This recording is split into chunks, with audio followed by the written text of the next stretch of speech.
2:41 a.m. International waters, local time. The ocean is dark and quiet as a U.S. carrier strike group maintains steady formation during a nighttime patrol. At the center, a nuclear-powered aircraft carrier. Around it, layered escorts, destroyers, cruisers, and airborne early warning assets cycling overhead. Everything is routine, until sensors detect something approaching from the outer perimeter. 2:45 a.m. First contact. Surface search radar aboard an escorting destroyer flags a distant contact. Single vessel, military profile, course steady. Identification resolves minutes later. According to unverified naval tracking data, the contact matches a Russian Navy surface combatant, possibly a frigate equipped with long-range anti-ship missile systems. Range: 22 nautical miles. At this distance, the contact is not threatening. Yet, 2:49 a.m. Shadowing maneuver. The Russian warship adjusts course, not directly toward the carrier. Instead, it aligns itself along the carrier group's outer defensive arc, mirroring speed and heading. Naval analysts later describe this as probing behavior, a way to test reaction without closing aggressively. The U.S. group holds formation. No warnings issued, no course changes. 2:54 a.m. AIR and sea sensors converge. Airborne early warning aircraft begin refining the contact picture.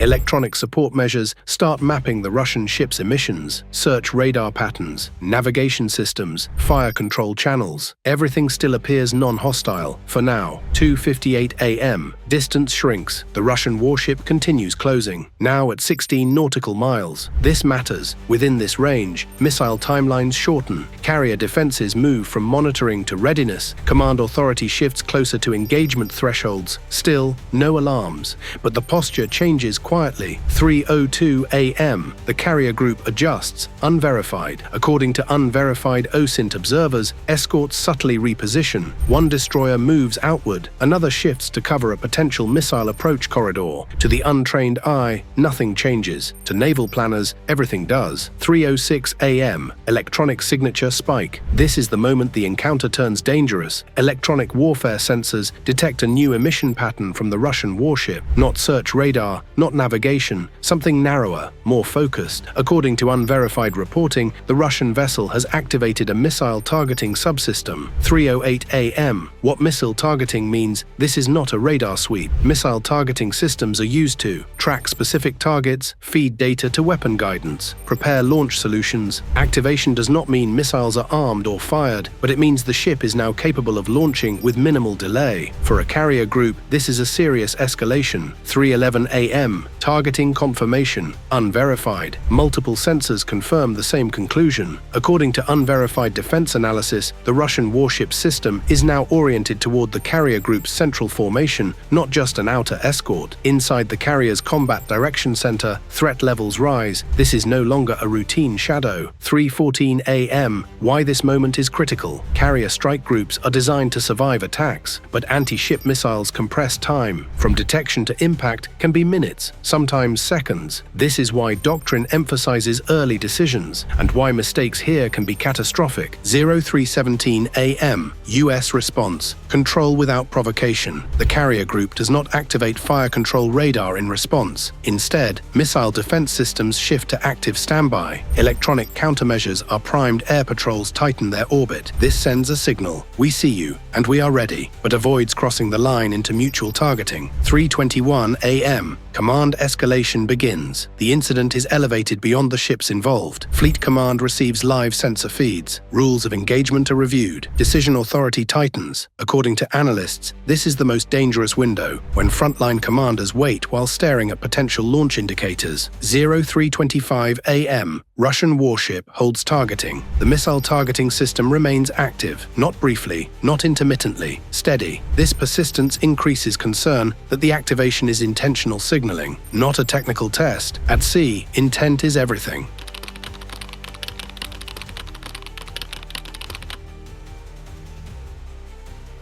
3:29 a.m. Allied assets quietly watch. Though the public hears nothing, Allied forces in the region are now monitoring the encounter. Maritime patrol aircraft, distant surface units, regional command centers. No reinforcements rush in. No public warnings are issued. Calm is maintained. Externally, 3:33 a.m., a single misstep could trigger cascade. At this stage, several paths exist. The US could lock targeting radar back. The Russian ship could disengage. Either side could maneuver aggressively. Any one of these could turn signaling into action. Everyone involved understands that once missiles are launched, control is lost. 3:37 a.m., something changes. Sensors register a brief fluctuation in the Russian ship's targeting emissions. Not a shutdown, not a full disengagement, just enough to suggest reassessment. Is this calibration, a warning, or preparation for something else? No one knows yet. 03:40 a.m., standoff at sea. A carrier group holds position. A Russian warship maintains targeting capability. Weapons are ready. Commands are waiting. No shots fired, no words exchanged. 03:41 a.m. The wait that feels like hours. The carrier strike group holds formation. No flares, no warnings on open channels, no visible maneuvering. Inside command spaces, however, everything tightens. Weapons are hot but safe. Missile defense radars are cued. Electronic countermeasures are armed and ready. This is the phase sailors dread most, when nothing moves and everything matters. 3:44 a.m. Why the US doesn't lock back. Viewers often assume symmetry. If one side targets, the other must target back. That's not how carrier doctrine works. Locking missile fire control in response would confirm mutual engagement readiness, shorten decision timelines to seconds, increase the chance of automated responses. Instead, US commanders choose control without provocation, maintaining readiness while keeping escalation reversible. It's restraint by design. 3:48 a.m. What Russia may be signaling. Analyst view. Naval analysts later described the Russian action as coercive signaling.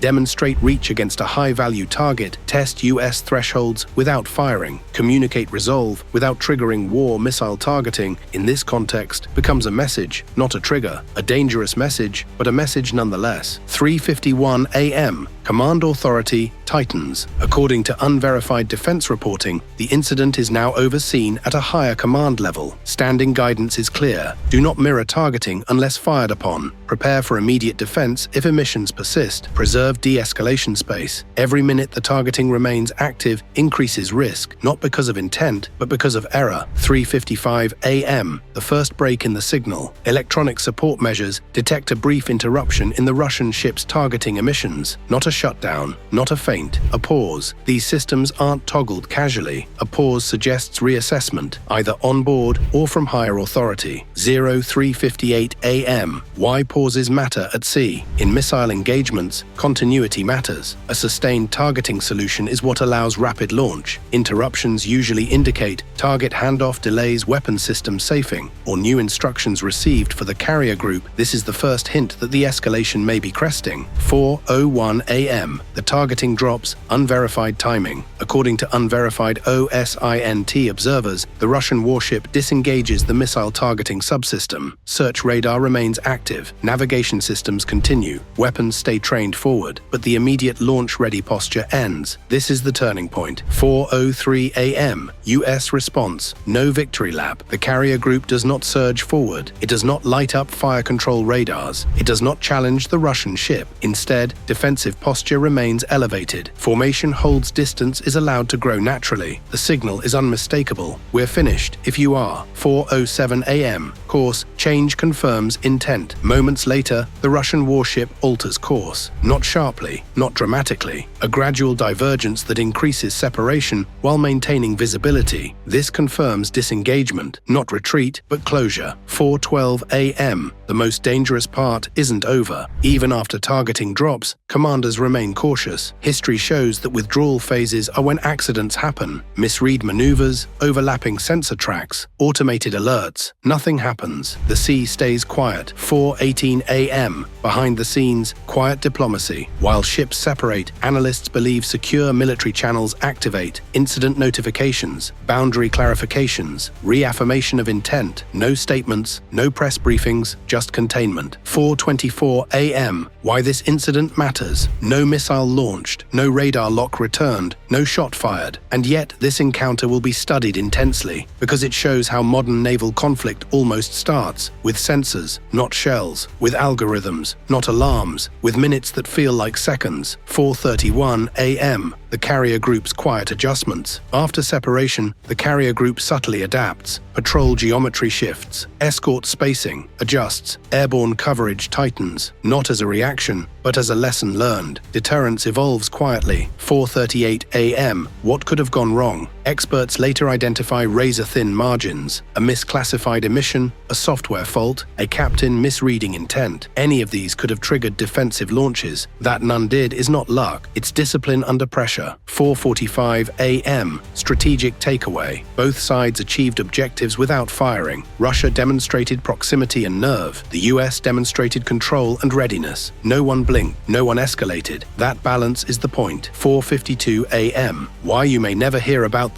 incidents like this often remain unannounced. To avoid public panic, to preserve diplomatic flexibility, to prevent political escalation, but they shape doctrine, patrol patterns, and future encounters. Silently, this wasn't a battle, it was a boundary test, measured in emissions and minutes. Today, restraint held. Next time, the outcome depends on the same fragile mix of technology, training, and judgment. The missiles stayed silent, the sea returned to calm, but the warning was delivered, clearly and without a single shot.